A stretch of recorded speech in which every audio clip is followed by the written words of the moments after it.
एक बार हजरत सुलेमान अलैहिस्सलाम अपने तख्त पर बैठे मुल्क के उमूर चला रहे थे। तभी उन्होंने ऊपर निगाह उठाई और देखा कि परिंदों का एक झुंड उनके सर के ऊपर पर फैलाकर साया कर रहा था, लेकिन उनमें से उनका महबूब परिंदा हुदहुद गायब था। उन्होंने हुदहुद की तलाश करवाई, लेकिन वह कहीं नहीं मिला। हजरत सुलेमान अलैहिस्सलाम इस पर गजबनाक हो गए और फरमाया, हुदहुद या तो फरार हो गया है या फिर वह खयानत कर बैठा है। अगर वह मुझे मिला तो मैं उसे जिब्ह कर दूंगा या फिर उसे सख्त सजा दूंगा। यह कहकर उन्होंने एकाब नामी एक जिन्न को हुदहुद की तलाश में रवाना किया। एकाब तेजी से सफर करने लगा। कुछ दूरी तय करने के बाद उसकी मुलाकात हुदहुद से हुई। तब एकाब ने उसे हजरत सुलेमान अलैहिस्सलाम के गजब के बारे में बताया और कहा कि उसे उनकी तलाश में भेजा गया है। यह सुनकर हुदहुद बोला, मैं एक मुबारक खबर लेकर आया हूँ जिससे हजरत मुझसे बिल्कुल नाराज नहीं होंगे। एकाब ने पूछा, भाई वह खबर क्या है? हुदहुद बोला, वह खबर मैं हजरत सुलेमान अलैहिस्सलाम के सामने जाकर ही सुनाऊंगा। चलो हम वहीं चलते हैं। फिर दोनों हजरत सुलेमान अलैहिस्सलाम के दरबार में हाजिर हुए। हुदहुद हजरत सुलेमान अलैहिस्सलाम के सामने जाकर मुस्कुराया और अर्ज किया, या नबी अल्लाह, मैं आपके पास एक नई खुशखबरी लेकर आया हूँ। अगर आप इसे सुनेंगे तो यकीनन खुश हो जाएंगे। हजरत सुलेमान अलैहिस्सलाम हुदहुद की बात सुनकर गुस्से में नहीं आए, बल्कि उन्होंने इत्मीनान से हुदहुद से पूछा, तुम कौन सी खबर लाए हो? फौरन मुझे बताओ। तब हुदहुद ने कहा, या नबी अल्लाह, मैं थोड़े वक्त के लिए आपके तख्त से बाहर गया था। तभी मैंने देखा कि मेरा एक कबीली भाई परिंदा उड़ रहा था। मैंने उसे पुकारा तो वह मेरे पास आ गया। हमारे दरमियान पुराने ताल्लुकात की बातें हुई। फिर हमने एक दूसरे से पूछा कि हम कहाँ रहते हैं। जब उसने मुझसे पूछा कि मैं कहाँ रहता हूँ तो मैंने आपके मुकद्दस दरबार के बारे में बताया, लेकिन उसे आपके हुकूमत का कोई इल्म नहीं था। तब मैंने कहा, तुम ऐसी सल्तनत में रहते हो जहाँ हजरत सुलेमान अलैहिस्सलाम की हुकूमत की कोई खबर नहीं पहुँचती। तब उसने जवाब दिया, मैं एक ऐसी मल्लिका के मुल्क में रहता हूँ जो अत्यंत रूपवती, दयावती और आराम प्रिय है। उनके मुल्क में हर कोई शान और अमन के साथ जिंदगी बसर कर रहा है। उनका तख्त अजीम और बेहद खूबसूरत है, जो हीरे, जुमर्रद, मोती और दूसरे बेशकीमती जवाहरात से आरास्ता है। वह एक ऐसे शहर की मलिका है जहाँ हर दरवाजा और खिड़की सोने और चांदी से बनी है। तब मैंने उससे कहा, शायद हमारे शाहनशाह हजरत सुलेमान अलैहिस्सलाम को तुम्हारे मुल्क के बारे में कोई खबर नहीं है। अगर उन्हें इल्म होता तो यकीनन मल्लिका बिल्किस को उनके इख्तियार के ताबे आकर हुकूमत करनी पड़ती। तब मेरे कबीली भाई परिंदे ने कहा, चलो मेरे साथ, हमारी मल्लिका के शानदार और पुरकैफ मुल्क को एक बार देख आओ। उसका यह मशवरा सुनकर मैंने पहले जाने से इनकार कर दिया। तब मेरे दोस्त परिंदे ने कहा, सबाह की खूबसूरत औरतों में से एक सबाह की मल्लिका बिल्किस बेगम को एक बार देखाओ। वह कितनी हसीन, कितनी ताकतवर और कितनी काबिल है, यह देखे बिना तुम अंदाजा नहीं लगा पाओगे। मेरे अजीज रफीक के लबों से उसकी ऐसी तारीफ सुनकर मैं उसे देखने के लिए रवाना हो गया। तवील सफर के बाद मैं सबा सल्तनत की दारुल हुकूमत पहुंचा। वहां जाकर मैंने शाही महल की एक दीवार पर बैठकर नजारा किया। तब मैंने मल्लिका बिल्किस बेगम को देखा। वह बेहिसाब हुस्न की मालिक थी। वह कुंवारी थी और एक अजीम बेशकीमती तख्त पर जलवा अफरोज थी। उनका हुस्न देखकर मैं हैरत में डूब गया। फिर मैंने अल्लाह ताला से यह दुआ करना शुरू कर दिया कि शाहनशाह हजरत सुलेमान अलैहिस्सलाम उन्हें अपनी अहलिया बना ले। मैंने अर्ज किया, या शाहनशाह, अब मुझे मेरा इनाम अता करें। मैं ऐसा इनाम चाहता हूँ जो मेरी नस्ल के लिए इज्जत व शराफत की अलामत बनकर रहे। हजरत सुलेमान अलैहिस्सलाम ने हुदहुद की बात सुनकर फरमाया, अगर जो तुम कह रहे हो वह हक है तो बेशक तुम्हें इसका इनाम मिलेगा, लेकिन इससे पहले मैं यह तस्दीक करूंगा कि तुम सच्चे हो या झूठे। अगर तुम अपनी खबर में सच्चे हो तो मैं अल्लाह रब्बुल इज्जत से दुआ करूंगा कि तुम्हारे सर पर एक यादगार ताज रखा जाए, लेकिन अगर तुम झूठे साबित हुए तो यकीनन मैं तुम्हें सजा दूंगा। तब हुदहुद बोला, या नबी अल्लाह, आपके सामने झूठ बोलने की हिम्मत मुझ में नहीं है। मैंने जो कुछ भी अर्ज किया है वह सब हकीकत है। हकीकत में यह वाकया इससे भी ज्यादा दिलचस्प और तफसीलात से भरा है, लेकिन मेरे छोटे से लबों से मल्लिका बिल्किस के हुस्न और उसकी अजीम सल्तनत का मुकम्मल बयान देना मुमकिन नहीं है। लेकिन या नबी अल्लाह, एक बात है जो अफसोसनाक है, और वह यह कि मल्लिका बिल्किस और उसकी पूरी रियाया आफताब की इबादत करती है। यह देखकर मुझे बेइंतहा अफसोस हुआ। हजरत सुलेमान अलैहिस्सलाम ने हुदहुद की यह बात सुनकर पूछा, क्या तुमने उन्हें सूरज की इबादत करते हुए देखा है? हुदहुद बोला, जी हाँ, मैंने अपनी आंखों से देखा है। वे सब सूरज की इबादत कर रहे थे। या नबी अल्लाह, शैतान ने उन्हें गुमराह कर दिया है, जिसके सबब उन्होंने अल्लाह ताला के बताए हुए हक रास्ते को छोड़कर आफताब की इबादत को अपना लिया है और वह हिदायत से बहुत दूर हो गए हैं। हजरत सुलेमान अलैहिस्सलाम ने हुदहुद की यह बात सुनकर फरमाया, या हुदहुद, मैं चाहता हूँ कि तुम्हें एक खुसूसी सफीर बनाकर अपना खत मल्लिका बिल्किस के पास भेजूं। तुम इसे खुद वहाँ पहुँचाओगे और मैं देखना चाहता हूँ कि मल्लिका बिल्किस इस खत का क्या जवाब देती है। हुदहुद बोला, या नबी अल्लाह, तो मेहरबानी करके खत लिख दीजिए, मैं फौरन इसे मल्लिका बिल्किस तक पहुँचा दूंगा। तब हजरत सुलेमान अलैहिस्सलाम ने खत तहरीर करना शुरू किया। उन्होंने खत इस तरह लिखा, बिस्मिल्लाहिर्रहमानिर्रहीम, यह खत अल्लाह के नबी सुलेमान की जानिब से सबा की मलिका बिल्किस के नाम है। या मलिका बिल्किस, फौरन इस्लाम कबूल कर हमारे पास आ जाओ, वरना अपनी सलामती के लिए तैयार हो जाओ और अपनी लश्कर के साथ हमसे मुकाबले के लिए तैयार रहो। यह खत तहरीर कर हजरत सुलेमान अलैहिस्सलाम ने हुदहुद की चोंच में दे दिया। हजरत सुलेमान अलैहिस्सलाम से इजाजत लेकर हुदहुद परिंदा वह खत लेकर रवाना हुआ। तवील सफर तय करने के बाद वह सबा सल्तनत की दारुल हुकूमत पहुंचा। फिर वह शाही महल गया और देखा कि मल्लिका के खुसूसी महल के सातों दरवाजे बंद थे, सिर्फ रोशनदान खुले हुए थे। तब हुदहुद रोशनदान के रास्ते अंदर दाखिल हो गया। वह आहिस्ता आहिस्ता महल के अंदर पहुंचा और देखा कि मल्लिका बिल्किस गहरी नींद में थी। तब हुदहुद परिंदे ने बहुत एहतियात से वह खत मल्लिका के सीने पर रख दिया और फिर रोशनदान से बाहर निकलकर वहां से चला आया। इसके बाद हुदहुद परिंदा सबा सल्तनत से लौटकर हजरत सुलेमान अलैहिस्सलाम के पास पहुंचा और अर्ज किया, या नबी अल्लाह, मैंने आपका खत आपकी अमानत के तौर पर मल्लिका बिल्किस तक पहुंचा दिया है। उधर जब मल्लिका बिल्किस नींद से बेदार हुई तो उन्होंने अपने सीने पर एक खत पाया और हैरान रह गई। फिर उन्होंने खत खोला और उसे पढ़ना शुरू किया। खत पढ़ने के बाद वह गहरी फिक्र में डूब गई। आखिर यह खत उनके पास गैबी तौर पर कैसे पहुंचा? उन्होंने तो किसी को आते जाते नहीं देखा, खासकर तब जब 7 महलों के तमाम दरवाजे बंद थे। यह खत यहाँ कैसे आया? दूसरी बात, खत का पैगाम बहुत संगीन और तंजीही था। मल्लिका ने खत के मजमून को समझकर खौफ और फिक्र में मुब्तला हो गई। उन्होंने फौरन अपने वजीरों और उमराए दरबार को बुलाने का हुक्म दिया। इमरजेंसी पैगाम पाकर उनके दरबारी शाही महल में हाजिर हुए। जब तमाम दरबारी जमा हो गए तो मल्लिका बिल्किस ने उन्हें खत दिखाया और खत के मजमून के मुताबिक उन्हें क्या करना चाहिए इस पर मशविरा मांगा। ही शुरा के अरकान में से कुछ ने कहा, हम अपनी फौज को जमा करेंगे और सुलेमान अलैहिस्सलाम से जंग करेंगे। कुछ ने कहा, जंग करना मुमकिन नहीं है, वह बेहिसाब ताकत के मालिक हैं, हम उनके साथ जंग करके कुछ घंटों तक भी कायम नहीं रह पाएंगे। फिर कुछ ने कहा, हजरत सुलेमान अलैहिस्सलाम के आगे तस्लीम हो जाना ही सबसे महफूज रास्ता है। तमाम की बातें सुनने के बाद मल्लिका बिल्किस बोली, मेरा ख्याल यह है कि उनके साथ जंग करके हमारा महफूज रहना नामुमकिन है। जहां तक मैंने उनके बारे में सुना है, वह जिस भी मुल्क में हुकूमत करने दाखिल होते हैं वहां सब कुछ तबाह कर देते हैं। ऐसे में उनके गजब का निशाना बनने के बजाय अक्लमंदी यही होगी कि पहले उन्हें नजरो नियाज भेजे जाएं। जब हमारा सफीर वापस लौटे तो हम देखेंगे कि सुलेमान अलैहिस्सलाम इस पर क्या रद्द अमल देते हैं, क्योंकि अगर वह वाकई अल्लाह के नबी हैं, तो वह नजरो नियाज पाकर और ज्यादा नाराज हो जाएंगे और बार बार यही चाहेंगे कि हम सब उनके सामने तस्लीम हो जाएं।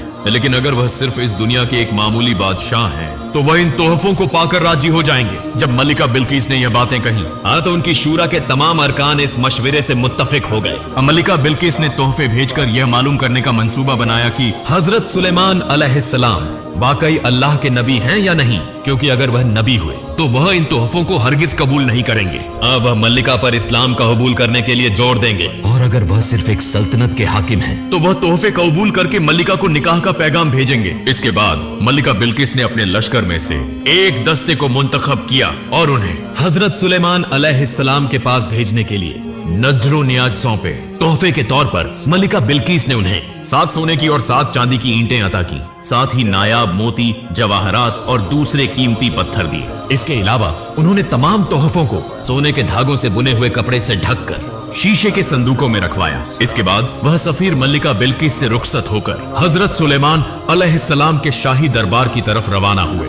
उन्होंने सहारा का रेगिस्तान पार किया और धीरे धीरे हजरत सुलेमान अलैहिस्सलाम के दरबार में दाखिल हुए। उस वक्त हजरत सुलेमान अलैहिस्सलाम अपने तख्त पर मुंतसिब थे। उनके सामने 1000 वुजरा बैठे थे और उनके बराबर में लश्कर, महफूजी दस्ते, पैदल सिपाही और जिन्न, परियां, दीव, दैत्य अपने अपने मुकामात पर खड़े थे। हजरत सुलेमान अलैहिस्सलाम के हुक्म और हिदायत के मुंतजिर थे। इसी वक्त एक खादिम ने आकर इत्तिला दी कि मल्लिका बिल्किस ने तोहफों के साथ अपने सफीरों को भेजा है। यह सुनकर हजरत सुलेमान अलैहिस्सलाम ने हुक्म दिया कि वह सफीर अंदर आ सकते हैं। सफीर आगे बढ़े और देखा कि शाही महल की दीवारें, छत और हर चीज सोने और चांदी से बनी हुई है।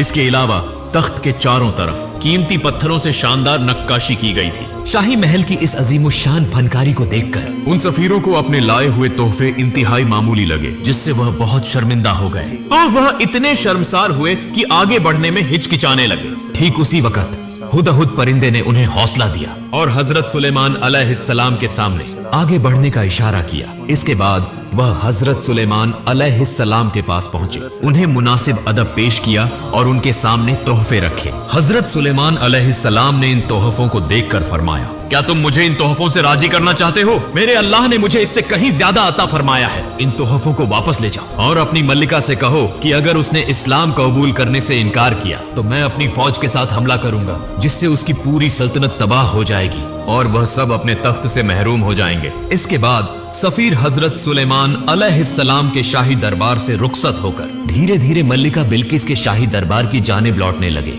मल्लिका बिल्किस के पास पहुंचकर सफीरों ने हजरत सुलेमान अलैहिस्सलाम की तमाम तशरीहात बयान की और उनके शाही दरबार की शान और शौकत और अजमत का तफसील से जिक्र किया। तब मल्लिका बिल्किस ने कहा, वह मुझसे कहीं बड़े सुल्तान हैं और निहायत कुदरत वाले भी। उनसे जंग करना मेरे और मेरी सल्तनत के लिए नामुमकिन है, लेकिन हजरत सुलेमान अलैहिस्सलाम पर ईमान लाना मुनासिब नहीं होगा, बल्कि पहले यह देखना जरूरी है कि क्या वह वाकई अल्लाह के नबी है। इसके लिए हमें उनकी तरफ से कुछ मौजिजात देखने चाहिए। यह सोचकर उन्होंने अपने बुजरा से कहा, मैं उनकी आजमाइश लेने के लिए दोबारा कुछ खास चीजें भेजना चाहती हूँ। मल्लिका बिल्किस की इस बात से तमाम बुजरा मुत्तफिक हो गए। इसके बाद मल्लिका ने कुछ गुलाम और लौंडियों को एक जैसे लिबास पहनाए, कुछ बेशिगाफ याकूत नगीनों को एक संदूक में रखवाया, कुछ तेज और कुछ सुस्त अश्व घोड़े भेजने का इंतजाम किया और आखिर में एक खाली शीशा दिया। इसके बाद उन्होंने सफीरों से कहा, पहले हजरत सुलेमान अलैहिस्सलाम से कहो कि वह इन गुलामों और लौंडियों को अलग अलग पहचान कर दिखाएं, फिर बगैर किसी फौलादी या दूसरे आलात के इस्तेमाल के, और याकूत में शिगाफ सुराख उगकर दिखाएं। तीसरे, तेज और सुस्त अश्व को अलग अलग कर दें और आखिर में इस खाली शीशे में ऐसा आब पानी भर कर तमाम चीज़ों को लेकर हजरत सुलेमान अलैहिस्सलाम के शाही दरबार की तरफ रवाना हुए। वह सहरा के रेगिस्तान को पार करते हुए धीरे धीरे हजरत सुलेमान अलैहिस्सलाम के शाही दरबार में पहुंचे और तमाम तोहफे पेश किए तमाम सफ़ीरों ने। तो दोस्तों, आपको इस आवाज़ में मज़ा नहीं आ रहा है तो हम चलते हैं एआई आवाज़ की तरफ और आपको सुनाते हैं, तो गौर से सुने और वीडियो को पूरा देखें।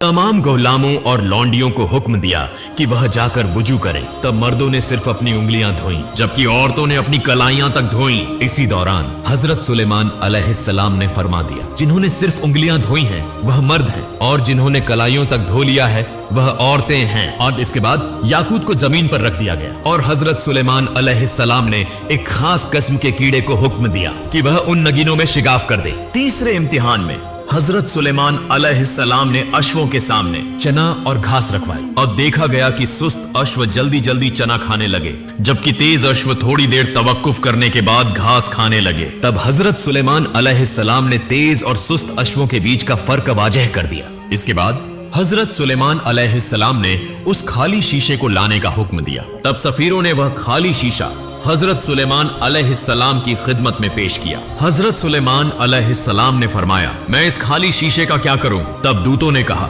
इस बोतल में आप ऐसा पानी भरें जो न आसमान में पाया जाता है और न ही धरती पर। तब हजरत सुलेमान अलैहिस्सलाम ने एक घोड़ा मंगवाने का आदेश दिया। फिर एक घोड़ा लाया गया और हजरत सुलेमान अलैहिस्सलाम ने एक व्यक्ति को उस पर बैठाकर कहा, अत्यंत तेज गति से इसे दौड़ाओ। वह व्यक्ति घोड़े को तेजी से दौड़ाने लगा और काफी समय तक घुड़सवारी करने के बाद वापस हजरत सुलेमान अलैहिस्सलाम के पास लौटा। तेज दौड़ने के कारण वह घोड़ा पूरी तरह पसीने से भीग गया था। हजरत सुलेमान अलैहिस्सलाम ने उस घोड़े के पसीने को बोतल में भर लिया और कहा, यह वही पानी है जो न आसमान में पाया जाता है और न ही जमीन पर। भाई, रानी बिल्किस के भेजे गए सभी दूत हजरत सुलेमान अलैहिस्सलाम के इस चमत्कार और उनकी महान बुद्धिमत्ता को देखकर दंग रह गए। वे तुरंत हजरत सुलेमान अलैहिस्सलाम के दरबार से विदा लेकर रानी बिल्किस के दरबार की ओर रवाना हो गए। इसके बाद वे रानी बिल्किस के पास पहुंचे और हजरत सुलेमान अलैहिस्सलाम के सभी चमत्कारों और उनकी ज्ञान व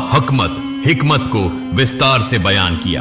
दूतों से हजरत सुलेमान अलैहिस्सलाम के ज्ञान, हिकमत और चमत्कारों के बारे में सुनकर रानी बिल्किस तुरंत कह उठी, निश्चय ही मैं हजरत सुलेमान अलैहिस्सलाम के दरबार में जाऊंगी और उनके हाथ में हाथ देकर इस्लाम स्वीकार कर लूंगी। इसके बाद रानी बिल्किस धीरे धीरे अपनी यात्रा की तैयारी करने लगी। सबसे पहले उन्होंने अपने दरबार के मंत्रियों को आदेश दिया कि उनका सिंहासन 7 महलों के अंदर रखा जाए और सभी दरवाजे बंद कर दिए जाएं। रानी बिल्किस के हुक्म का पालन करते हुए उनके सेवकों ने सिंहासन को 7 महलों के अंदर रख दिया और 7 दरवाजों को ताले से बंद कर दिया। इसके बाद रानी बिल्किस हजरत सुलेमान अलैहिस्सलाम के दरबार की ओर यात्रा पर निकली। उनके साथ 100 दास दासियां और असंख्य सैनिक थे। उन्होंने सहारा रेगिस्तान पार करना शुरू कर दिया और हजरत सुलेमान अलैहिस्सलाम के राज्य की ओर बढ़ने लगी। उधर हवा ने तुरंत हजरत सुलेमान अलैहिस्सलाम को रानी बिल्किस के रवाना होने की सूचना दे दी। तब हजरत सुलेमान अलैहिस्सलाम ने अपने दरबार को और अधिक भव्य बनाने का आदेश दिया। उनके आदेश पर उनके दरबार में मौजूद सभी जिन्नों ने राजमहल को और अधिक सुंदर और सुसज्जित बना दिया। इससे पहले हजरत सुलेमान अलैहिस्सलाम के दरबार में कुछ जिन्न यह सूचना दे चुके थे कि रानी बिल्किस कोई साधारण मनुष्य नहीं बल्कि चीन जाति की एक प्रा आगे जा रही। दूतों से हजरत सुलेमान अलैहिस्सलाम के ज्ञान, हिकमत और चमत्कारों के बारे में सुनकर रानी बिल्किस तुरंत कह उठी, निश्चय ही मैं हजरत सुलेमान अलैहिस्सलाम के दरबार में जाऊंगी और उनके हाथ में हाथ देकर इस्लाम स्वीकार कर लूंगी। इसके बाद रानी बिल्किस धीरे धीरे अपनी यात्रा की तैयारी करने लगी। सबसे पहले उन्होंने अपने दरबार के मंत्रियों को आदेश दिया कि उनका सिंहासन 7 महलों के अंदर रखा जाए और सभी दरवाजे बंद कर दिए जाएं। रानी बिल्किस के हुक्म का पालन करते हुए उनके सेवकों ने सिंहासन को 7 महलों के अंदर रख दिया और 7 दरवाजों को ताले से बंद कर दिया। इसके बाद रानी बिल्किस हजरत सुलेमान अलैहिस्सलाम के दरबार की ओर यात्रा पर निकली। उनके साथ 100 दास दासियां और असंख्य सैनिक थे। उन्होंने सहारा रेगिस्तान पार करना शुरू कर दिया और हजरत सुलेमान अलैहिस्सलाम के राज्य की ओर बढ़ने लगी। उधर पवन हवा ने तुरंत हजरत सुलेमान अलैहिस्सलाम को रानी बिल्किस के रवाना होने की सूचना दे दी। तब हजरत सुलेमान अलैहिस्सलाम ने अपने दरबार को और अधिक भव्य बनाने का आदेश दिया। उनके आदेश पर उनके दरबार में मौजूद सभी जिन्नों ने राजमहल को और अधिक सुंदर और सुसज्जित बना दिया। इससे पहले हजरत सुलेमान अलैहिस्सलाम के दरबार में कुछ जिन्न यह सूचना दे चुके थे कि रानी बिल्किस कोई साधारण मनुष्य नहीं बल्कि जिन्न जाति की एक प्राणी है। उसके पैरों की एड़ियों से ऊपर तक घना बाल था और यही रानी के जिन्न होने का सबसे बड़ा प्रमाण था। इसके अलावा वह हवा जैसी हल्की थी और उसकी बुद्धिमत्ता भी बहुत कम थी। इन बातों की सूचना जिन्नों ने हजरत सुलेमान अलैहिस्सलाम को दी। हजरत सुलेमान अलैहिस्सलाम ने इन दोनों बातों की जांच करने के लिए अपने सिंहासन के सामने एक खुली नहर बनवाई जिसमें हमेशा पानी बहता रहता था। उन्होंने उस बहती हुई नहर के ऊपर एक विशाल पारदर्शी कांच दर्पण रख दिया जो आम दृष्टि से दिखाई नहीं देता था बल्कि केवल बहता हुआ पानी ही दिखता था। हजरत सुलेमान अलैहिस्सलाम ने इसी पारदर्शी कांच के ऊपर से रानी बिल्किस को लाने की व्यवस्था की। रानी बिल्किस के आगमन को लेकर हजरत सुलेमान अलैहिस्सलाम के दरबार में एक और समस्या उत्पन्न हो गई। रानी बिल्किस एक राज्य की शासक थी और जब वह हजरत सुलेमान अलैहिस्सलाम के दरबार में आएंगी तो उनके लिए एक सम्मानजनक सिंहासन की आवश्यकता होगी। लेकिन हजरत सुलेमान अलैहिस्सलाम के दरबार में उनके अपने सिंहासन के अलावा कोई और सिंहासन मौजूद नहीं था। इसलिए यह सभी के लिए चिंता का विषय बन गया। तब हजरत सुलेमान अलैहिस्सलाम ने कहा, हे जिन्न जाति, तुम में से कौन ऐसा है जो रानी बिल्किस का सिंहासन मेरे पास ला सकता है? हजरत सुलेमान अलैहिस्सलाम के आदेश पर जिन्न हाजिर हुए और बोले, हुजूर, आपके हुक्म से हम कुछ घंटों के भीतर रानी बिल्किस का सिंहासन यहाँ प्रस्तुत कर देंगे। हजरत सुलेमान अलैहिस्सलाम ने कहा, इतना समय देना संभव नहीं है क्योंकि रानी बिल्किस हमसे पहले यहाँ पहुँच सकती है। हजरत सुलेमान अलैहिस्सलाम की यह बात सुनकर इफरीत नामक एक शक्तिशाली जिन्न आगे आया और बोला, हुजूर, मैं केवल 1 घंटे के भीतर सिंहासन ला सकता हूँ। हजरत सुलेमान अलैहिस्सलाम ने कहा, इतना समय देना भी संभव नहीं है, क्या कोई इससे भी कम समय में इसे ला सकता है? तब हजरत सुलेमान अलैहिस्सलाम के प्रधानमंत्री जो अपार ज्ञान के धनी थे बोले, हुजूर, यदि आप आदेश दें तो मैं आपकी पलक झपकते ही सिंहासन आपके सामने प्रस्तुत कर सकता हूँ। तब हजरत सुलेमान अलैहिस्सलाम ने प्रधानमंत्री आसिफ को सिंहासन लाने का आदेश दिया। प्रधानमंत्री आसिफ ने तुरंत रानी बिल्किस के 7 महलों के दरवाजे खोलकर अत्यंत ही कम समय में पलक झपकते ही सिंहासन हजरत सुलेमान अलैहिस्सलाम के दरबार में प्रस्तुत कर दिया। हजरत सुलेमान अलैहिस्सलाम ने सिंहासन देखकर अल्लाह का शुक्र अदा किया और कहा, इसे थोड़ा बदल दो, सामने के कुछ पत्थरों को बदलकर नए पत्थर लगा दो ताकि रानी को इसे पहचानने में थोड़ा सोचना पड़े। इसी के माध्यम से हमें यह पता चलेगा कि रानी बिल्किस बुद्धिमान है या उनकी बुद्धि सीमित है। इस प्रकार जब सभी कार्य पूरे हो गए और राज दरबार पूरी तरह से सुसज्जित कर दिया गया, कुछ समय बाद हजरत सुलेमान अलैहिस्सलाम को रानी बिल्किस के आगमन का संदेश प्राप्त हुआ। हजरत सुलेमान अलैहिस्सलाम ने आदेश दिया कि रानी बिल्किस को राजमहल में लाया जाए और वे नगर की ओर देखने लगे। रानी बिल्किस जब नहर के पास पहुंची तो उन्होंने अपने वस्त्र का किनारा थोड़ा ऊपर उठाया और आगे बढ़ने लगी। इसके बाद उन्होंने एक सिक्का नहर में फेंका। सिक्का कांच की सतह पर गिरकर एक ओर खटकते हुए चला गया। तब रानी बिल्किस ने अपने उठाए हुए वस्त्र को छोड़ दिया और आगे बढ़ी। जब रानी ने वस्त्र उठाया तब हजरत सुलेमान अलैहिस्सलाम ने उनके पैरों की ओर देखा और पाया कि उनके पैरों पर कहीं भी बाल नहीं थे। हजरत सुलेमान अलैहिस्सलाम ने रानी बिल्किस की बुद्धिमत्ता देखकर समझ लिया कि जिन्नों ने उन पर झूठा आरोप लगाया था, इसलिए उनका विश्वास और आकर्षण रानी बिल्किस के प्रति और अधिक बढ़ गया। रानी बिल्किस जब हजरत सुलेमान अलैहिस्सलाम के सामने पहुंची तो उन्होंने सलाम किया और इस्लाम स्वीकार करने की इच्छा प्रकट की। हजरत सुलेमान अलैहिस्सलाम ने बिना विलंब किए उन्हें तौबा और कलिमा पढ़वाया। इसके बाद रानी बिल्किस ने हजरत सुलेमान अलैहिस्सलाम की पत्नी बनने की इच्छा व्यक्त की। हजरत सुलेमान अलैहिस्सलाम ने कहा, इस विषय को बाद में देखा जाएगा, फिलहाल आप मेरे पास सिंहासन पर विराजमान हो। हजरत सुलेमान अलैहिस्सलाम की बात सुनकर रानी बिल्किस सिंहासन की ओर देखने लगी और एकटक उसे देखती रह गई। वह आश्चर्यचकित और हतप्रभ हो गई। तब हजरत सुलेमान अलैहिस्सलाम ने पूछा, आपका सिंहासन कैसा है, मुझे जरा बताइए। रानी बिल्किस ने उत्तर दिया, मेरा सिंहासन और कैसा होगा, इसे देखकर ही आप समझ सकते हैं। हजरत सुलेमान अलैहिस्सलाम रानी की सूझबूझ और बुद्धिमत्ता देखकर बहुत प्रभावित हुए और उन्हें धन्यवाद दिया। तब रानी बिल्किस ने कहा, हे अल्लाह के नबी, यदि मुझे आपकी दुआ और संगति मिल जाए तो मेरा जीवन और भी धन्य हो जाएगा। कृपया मुझे वह सौभाग्य प्रदान करें। हजरत सुलेमान अलैहिस्सलाम ने फिर इस प्रस्ताव पर अपने परिषद के सदस्य और जिन्नों से परामर्श किया। सभी ने सलाह दी कि चूंकि रानी बिल्किस ने इस्लाम स्वीकार कर लिया है और वह एक मानव संतान है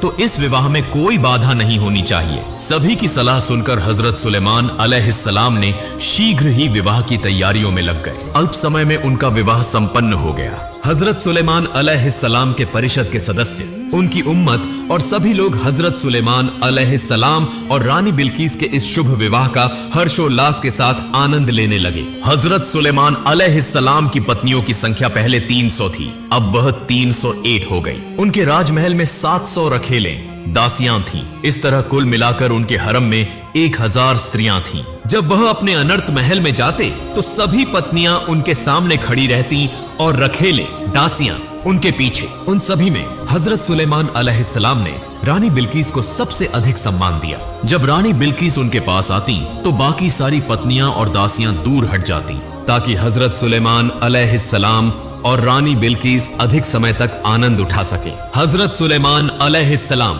जिस रात किसी पत्नी के पास जाते उस रात वह एक एक करके अपनी 300 पत्नियों के साथ संबंध बनाते। उनके लिए कोई भेदभाव या अंतर नहीं था और यही इस्लाम का शाश्वत विधान है। हजरत सुलेमान अलैहिस्सलाम रानी बिल्किस और अपनी अन्य पत्नियों के साथ सुख और शांति से जीवन व्यतीत करने लगे। हजरत सुलेमान अलैहिस्सलाम के समय में अधिकांश जिन्न उनके अधीन थे, जबकि कुछ गद्दार, कुछ मूर्ति पूजक और कुछ देशद्रोही व भागे हुए थे। हजरत सुलेमान अलैहिस्सलाम अक्सर अन्याय करने वालों को पकड़कर सजा देते थे। देशद्रोहियों और भगोड़ों को पकड़ने के लिए जिन्नों के बीच गुप्तचर, जासूस नियुक्त किए गए थे। साथ ही उनकी सेना और सुरक्षा बल भी थे जो एक एक कर अपराधियों को खोज निकालते और उन्हें हजरत सुलेमान अलैहिस्सलाम के दरबार में कैद करके लाते।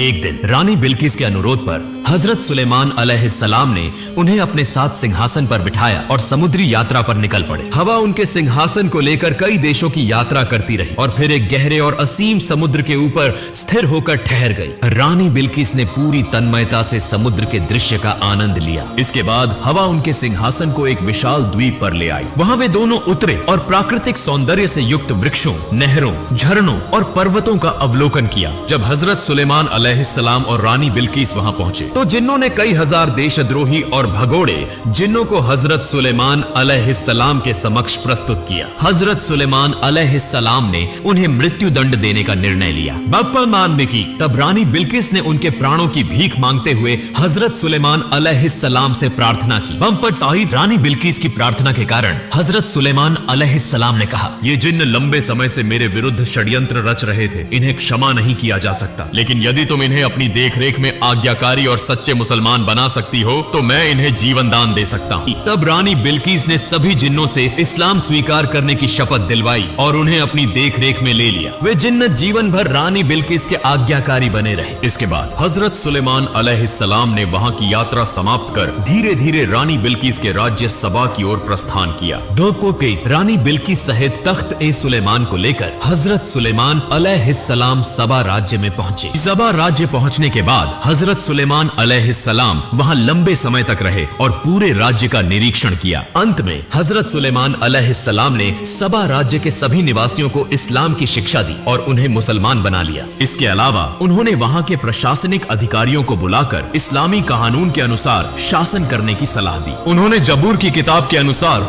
देश के संचालन के लिए जल्द ही एक शिक्षण संस्थान स्थापित करने का आदेश दिया। इसके अलावा उन्होंने देश भर में कुछ प्रशिक्षण केंद्र खोलने का सुझाव दिया ताकि लोगों को परिश्रमी और आदर्श नागरिक बनाया जा सके। उन्होंने कई अन्य आवश्यक विषयों पर भी मार्गदर्शन दिया। सौता कमू भी। इसके बाद हजरत सुलेमान अलैहिस्सलाम ने रानी बिल्किस को सबा राज्य में छोड़ दिया और तख्ते सुलेमान लेकर धीरे धीरे अपने देश की ओर प्रस्थान किया। हजरत सुलेमान अलैहिस्सलाम विभिन्न शहरों, नदियों और समुद्रों को पार करते हुए अपने देश वापस लौटे। अपने देश पहुंचने के बाद उन्होंने पुनः राज्य का संचालन पूर्व की भांति शुरू कर दिया। वे समय समय पर सबा राज्य जाया करते थे, वहां रानी बिल्किस का हाल चाल लेते और वहां के निवासियों को शिक्षा और उपदेश दिया करते थे। हजरत सुलेमान अलैहिस्सलाम ने इस प्रकार अल्लाह रब्बुल आलमीन के मार्गदर्शन और जबूर की शिक्षाओं का अपने देश और अन्य राज्यों में प्रचार किया। उन्होंने अथक परिश्रम कर इस्लाम का प्रचार प्रसार किया और सभी मुसलमानों को जबूर की किताब के अनुसार इस्लाम की छत्र छाया में संगठित किया। अंततः